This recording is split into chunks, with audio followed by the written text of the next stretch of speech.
friends. It's Jay Sexton at Sexton Financial Mentoring, bringing you another video in our budget series, Episode 6, Unplanned Expenses. I say unexpected expenses a lot in conversation and even in these videos, but they're really not unexpected. They're just unplanned. Things like your children's friends' birthdays or the oil change that comes around, they may be irregular, but they're not unexpected. So I try to keep saying unplanned, and that's what this episode is called, Unplanned Expenses. We'll show you how to deal with those and a few other tips and tricks along the way. Hopefully, you've watched the first 5 episodes to get up to this point, to set up the structure of the budget, to fill in all the tabs and do the prep work to get you on the right track. In these next videos, we're showing you really just how to use it on a daily basis, and then we'll get into some forecasting later on. So if you have your Excel workbook open and ready to go, let's get to it. All right, here we are back in our budget workbook, and we have the checking tab open. Remember from the last video, we had added this next pay period, which is 5/19 through 6/1. Let me uncolor that.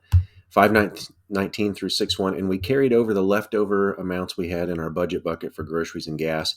We could have created a reserved fund for our groceries. We already have one for auto. We could have transferred that amount into those reserve funds, but we decided that we were going to just carry them over because we are anticipating that we might have some extra expenses this pay period. We don't know that for sure, but we were thinking we might. So we just carried those forward, and we'll add our normal budget bucket amounts to those carried over balances. So the first thing we're going to do, it's Friday, it's the 19th.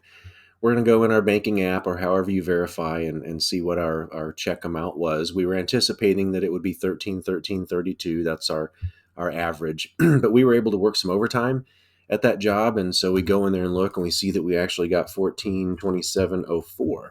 So very good. I didn't type that in well at all. $14.2704.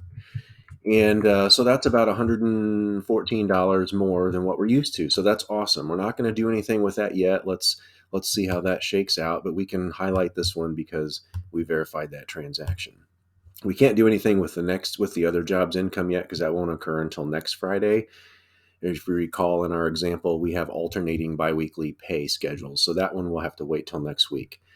But we can fill out our savings. If you remember, if we go to our budget and look, we see that we accounted for $283.33 from every pay period to go into our savings to meet our monthly goal.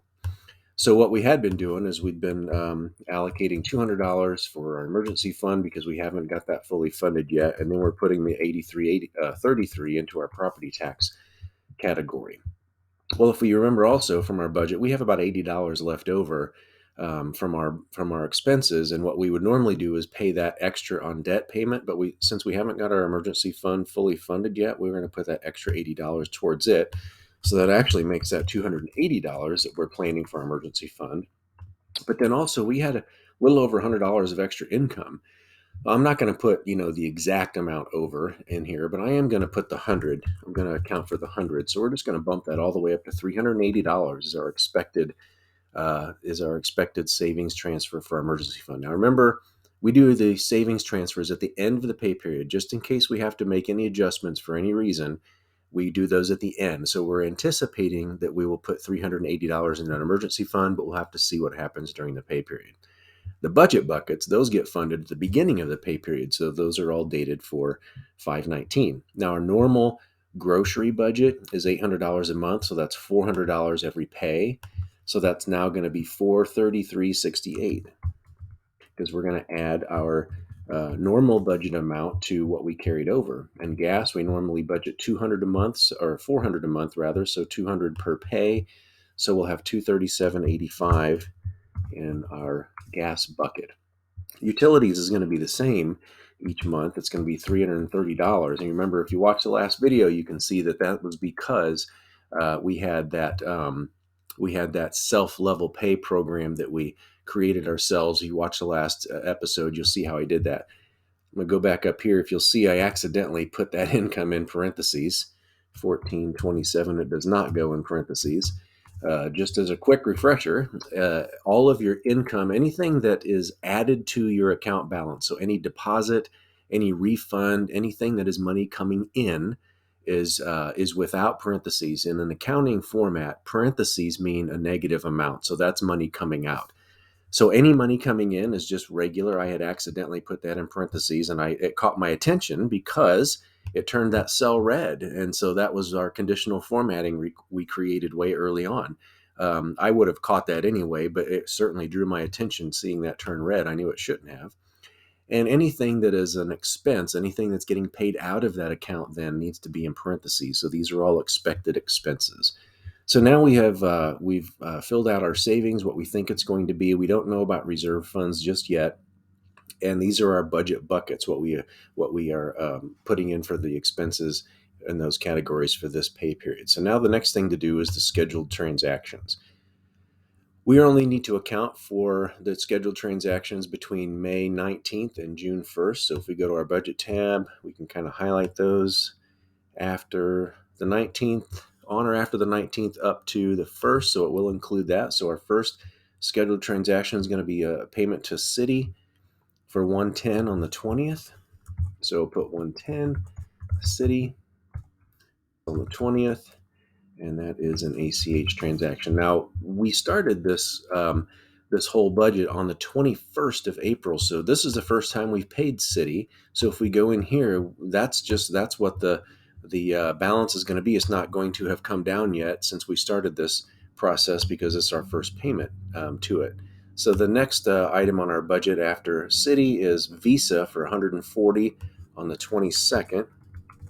So we'll put Visa. Incidentally, my neighbor just decided right now to start mowing her yard, and so I hope you're not hearing that. But when I went in to schedule that Visa payment, I went ahead and updated the balance. It had been $1,500. We made a $140 payment. They charge us some interest, so just we're going to say that the new balance is $1,400. I'm not. These are made up numbers for examples, so we're just going to assume that's the new balance. So I updated it here. You'll see when I get to Nelnet, the student loan, I updated it also. It was higher than that. It was $7,000. We made a $150 payment. They added some interest. Our new balance is this much. So every time you schedule a payment on any loan or any debt, you're going to want to update the balance at that time too, so you can track that. So the next thing after the Visa looks like internet and cable, 116 on the 23rd, 116 internet and cable. Now we decided it's really kind of useless to come in here and manually set up that payment every time. So we're going to go ahead and while we're in there setting it up this time, we're going to make it a scheduled automatic payment. That's what that star indicates, if you recall from before. Now, that doesn't mean you don't verify the amount. You should still verify that the amount is what you expect it to be. If you don't go in and look at that and they've added a service charge or if they've increased their rate or something, your budget's going to be wrong. So you still, even though it's an automatic payment, you still should go verify that it's the correct amount. And I forgot what day we said that was on, the 23rd. So 5/5/23 ACH, and going forward, that's going to be now an automatic payment. So the next thing we have is our utility, water and electric on the 26th. Now that's not going to be the same each time, so I went in there and looked, and our water and electric this month was $227. So we'll say utilities, water and electric on the 27th. That's an ACH. Now we have a budgeted amount, and we have a budget bucket amount for utilities. So we're going to go in when we're done scheduling our transactions, our scheduled transactions, and we'll update that. But right now, we're just going to continue with getting these set up. We have a phone bill, $94 on the 27th, $94. And I think we said sort of arbitrarily that we use AT&T, 27th. And after phones, there's the Nelnet payment for $150 on the 30th. We already know that it's an automatic transaction, just like AT&T is as well. And then we don't do anything with this unexpected expenses. That's just a buffer for us. So there's nothing ever that we're going to use that for. It just sits there to help us in case we miss something. So the last one for this pay period is on the 1st. That's our mortgage for $1,200. And you'll probably put the bank name in here. That's an automatic payment as well. Comes out on the 1st for ACH. So now we've accounted for all of our scheduled transactions. So first of all, the things that are automatic, we already know are scheduled. Those are done. We verified the amounts. We can highlight those. And then we went in manually and scheduled the payments for all of these other things. So right now, on this first day of this pay period, everything for that pay period that's due should be scheduled. Or you verified the amount if it's an automatic payment, so we can highlight all of those. Last thing to do then is let's adjust our budget bucket for utilities. We had $330 budgeted, and we spent 227 on water and electric. So that leaves us with a balance of 103. So we're going to update this to 103, and that amount will carry over because the gas bill won't be due until the 15th, which um, will be on the next pay period. So that's all of our scheduled transactions. So right now, on the first day of this pay period, we verify the income amount from our higher income job. We've set up our savings, expected transfers for the end of the pay period. We've filled in our budget buckets. We've funded those for the pay period, including carried over balances from last time, and we've scheduled all of our monthly bills for the whole pay period. So now we just go on about our life for the next 2 weeks, and we update our account probably daily. I do mine daily, or if you just do it once a week, it's up to you. But I just like to keep track of it daily. So per our normal life, Saturday the 20th, we're going to go out and go shopping. I'm not going to quite explain every single one of these like I had in the past because you should be getting used to this by now. So you know that we're going to go shopping on that Saturday, and we went to Meyer. Whoops, that is not a deposit. That is a debit. I accidentally hit enter too quick. If you notice it, Excel starts to pre-fill what you were working in last. So I hadn't done a debit yet, so it was looking for a deposit. Then we went to Walgreens. We're going to say that was 36.41, also on the 20th. Now you notice I'm not highlighting these yet individually because this is all one shopping trip. We're just out doing our weekly shopping right now, going to these places. So I haven't been home yet to update my budget. So we'll do that when we get home from this shopping trip. After we went to Target, we got gas on the way home because it was time for that. 520 debit. Once we got home, one of our kids said, "Hey, the neighbor down the street, their kid's having a birthday. Can I run up and get them something at the store for a birthday gift?" So we're like, "Yeah, we can do that." It's not planned, so we're going to have to figure out what we did with that. Now that's going to be cash. You're going to give them $20 in cash, and I like to make little notes on cash, so I know this was for this birthday. And it was an ATM. It's not a debit or anything like that. Since we got cash, we got it out of the ATM. So that's all the running. That's all the spending I did for this Saturday. So now I need to go through and update these budget buckets. So I know these three expenses right here were what we spent on groceries. That came out to be 182.53. So we started with 433.68. I'm gonna subtract my 182.53, and that leaves me with 251.15 in my budget bucket for groceries for the rest of the pay period. We also had some gas. We bought some gas. We started with 237.85, and we spent 52.12 on gas on this Saturday. So that left us with 185.73. We're going to update this to 185.73. That's what we have left over now for gas. So I'm going to go ahead and highlight all of these. Now remember, we haven't decided how we're going to pay for that birthday cash yet. We can do a couple things. We could just take it out of our grocery budget. We had extra grocery money, maybe that would work.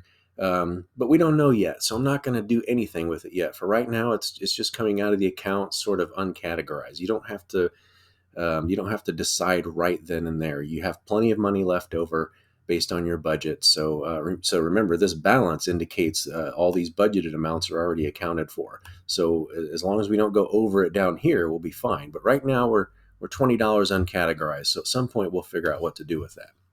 Now that was kind of our first unexpected expense, and we'll see how we deal with that a little later. The next day, the other car needed gas, so we just ran up to Casey's and we got gas. That was on the 21st.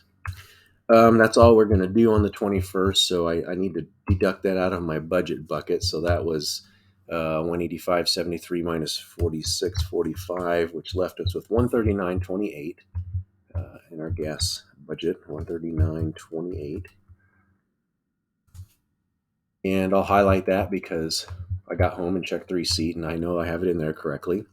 So Normal work week. We're going to work, coming home, not going shopping anymore. We've done all that.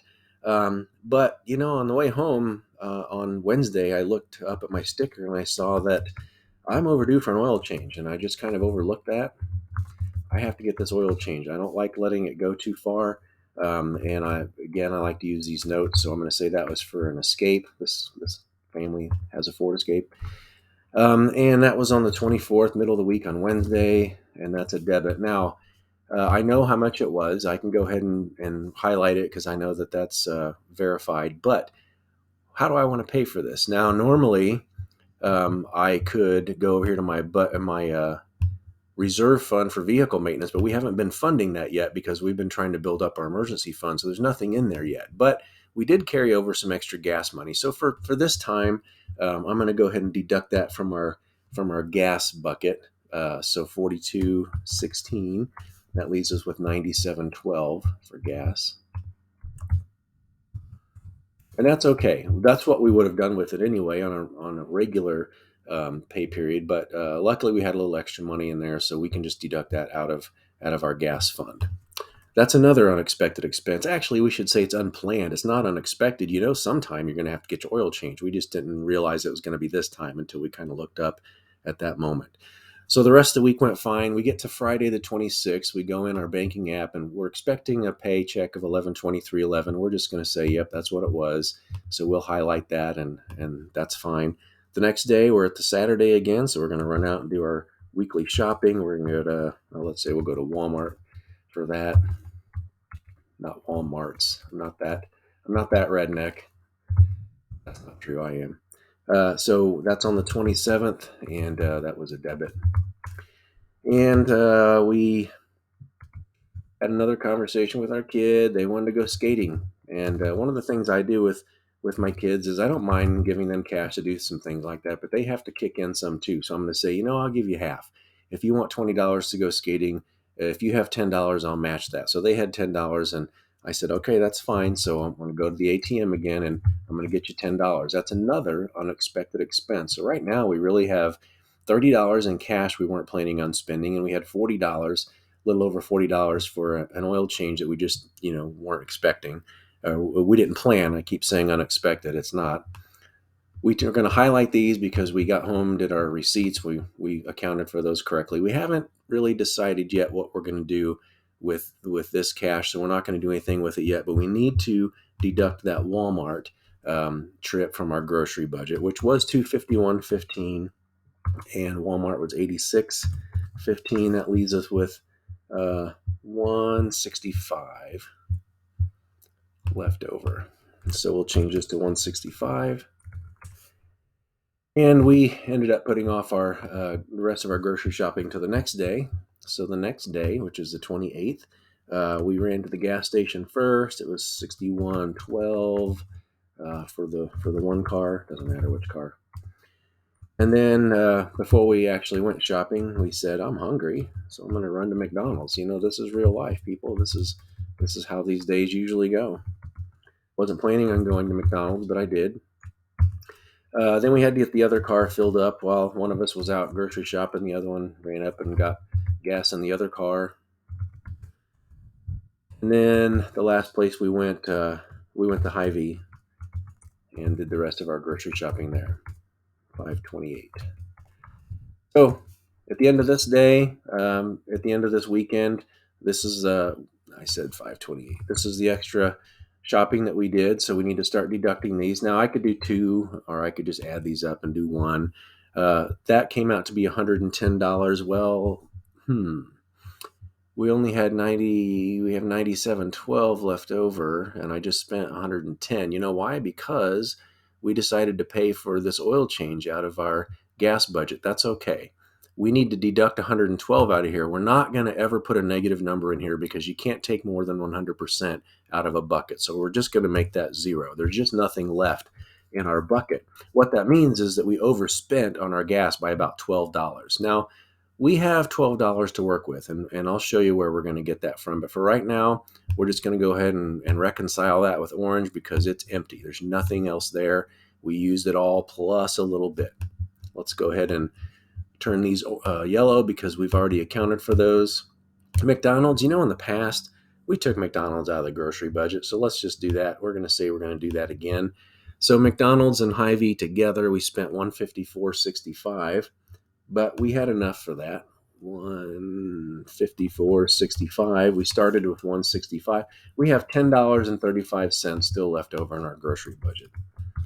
Now, we had a couple of unplanned expenses in here. We already kind of dealt with the oil change, and we overspent on that category a little bit. We didn't account yet for this $30 in cash that we took out for a birthday and for a kid to go skating. But remember, back up here, we had an extra $100 we put in our emergency fund because of some overtime we worked. Well, I'm deciding that I'm just going to put 50 of that in the emergency fund. So I'm going to drop that back down to 330 from 380, and that extra $50 is just going to be used in our account to cover the two cash withdrawals and the extra $12 that we spent. That's about 42, a little over $42, and I'm giving it 50. So that's fine.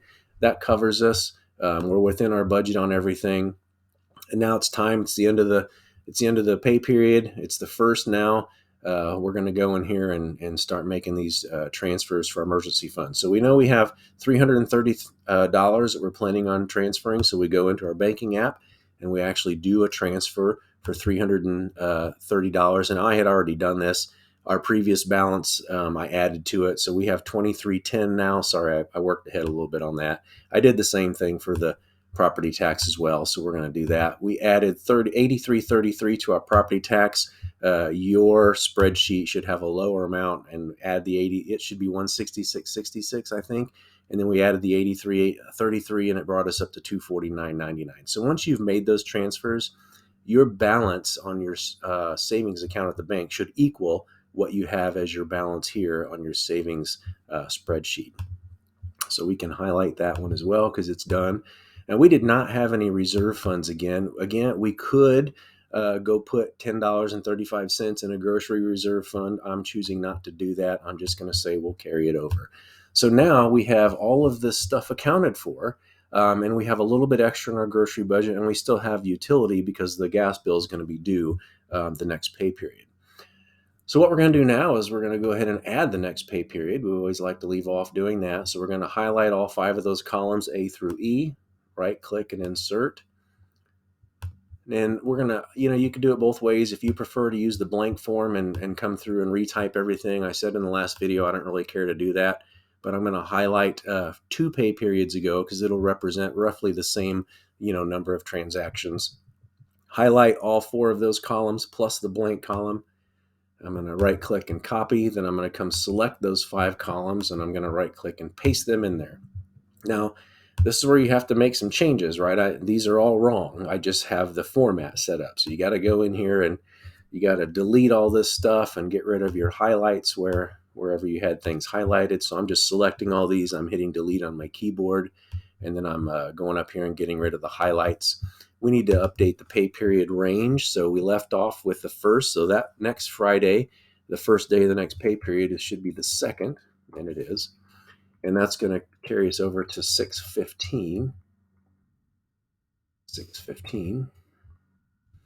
And then I'll make some changes in here too. Let's get rid of all this highlighting because we don't know yet if any of that's going to be the case. So we don't want anything highlighted except our previous. Now our previous, that got carried over. That's not even right. We need to change that to equal the cell from our end of our last pay period, our balance, which in this case is F37. So we're going to say equals F37. Now before I even hit enter, after I've typed equals F37, you can see down here that it highlighted that cell. So we know that's correct. So I'll hit enter, and now we should be able to match those up. I'm carrying forward $576.15.